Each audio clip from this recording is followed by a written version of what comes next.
लेकिन स्टॉक आज खास तौर से ट्रेड के लिए और एक साल जो इस दिवाली से अगली दिवाली और भी रौनक लाए और भी उमंग लाए। जिस मुकाम पे और पड़ाव पे बैंकिंग क्षेत्र है हमारे मार्केट में आज, उसमें मुझे लगता है कि अगर कोई एक स्टॉक का चयन करूंगा मैं, तो वो आज होगा आईसीआईसीआई बैंक। तो नाम तो बहुत जाना पहचाना है, लेकिन क्यों आईसीआईसीआई बैंक? क्योंकि इस लेवल पे भी होते हुए सब रिस्क जो पोटेंशियली आ सकते हैं या जो पॉसिबली आ सकते हैं, उनको भी नजर में रखते हुए ये यहाँ से आपको 35-40% की अपसाइड देने में सक्षम रह सकता है।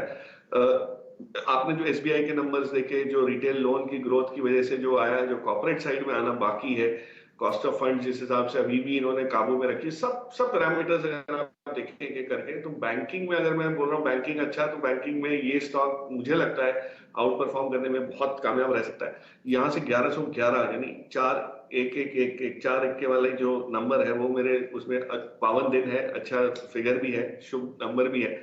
इसका अगर हम लक्ष्य इस टाइप का सेट करें तो यहाँ से 35-40% की अपसाइड बनती है। तो ये बेशक लेना चाहे कोई ले सकते हैं, पोर्टफोलियो में जिनके पास नहीं है वो खास लें। और बैंकिंग के में जो एक्सपोजर लेना है तो वो गिने चुने बैंक से ही होगा, और उनमें से ये बैंक जो है वो आपको बड़े पैमाने पे उसमें कंट्रीब्यूशन करवा सकते हैं। कैप्स में तो एक नाम वहां पर भी हमारे दर्शकों के साथ आप शेयर कीजिए। शैलजी देखिए, जो छोटी कंपनीज है वहां पे थोड़ा सा सेल ऑफ अगर आता है मार्केट में कोई कारण से, खास करके ग्लोबल मार्केट से शुरुआत होती है उसकी और हमारे मार्केट में, तो मिड कैप्स में वही लोगों को अब लेने की तैयारी होनी चाहिए जो नीचे के लेवल पे या तो और ऐड कर सकते हैं या वो ड्रॉ डाउन यानी मतलब जो गिरावट है उसको झेल सकते हैं और पेशेंटली वेट कर सकते हैं। अगर वो तैयारी है तो एक कंपनी का जिक्र करना चाहूंगा।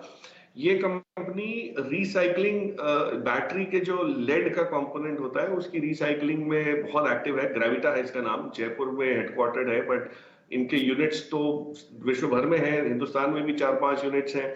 लेकिन इस कंपनी की खासियत ये है कि जो बैटरी, पुरानी बैटरी में से लेड का जो रिसाइकलिंग का काम है वो बहुत ही कॉम्प्लेक्स रहता है, वो ये लोग करते हैं और इस क्षेत्र में ये बहुत ऑर्गेनाइज हो चुके हैं। तो ये क्षेत्र कमाइयों के उसके वो था कंट्रोल में, अब वो धीरे धीरे ऑर्गेनाइज सेक्टर में आ रहा है।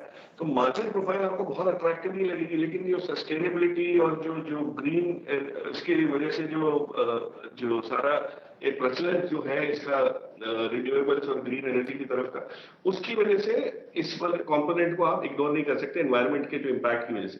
और इस क्षेत्र की कंपनीज अगर आप देखेंगे तो बहुत कम है हिंदुस्तान में, खास करके लिस्टेड स्पेस में तो शायद एक आध दो ही है।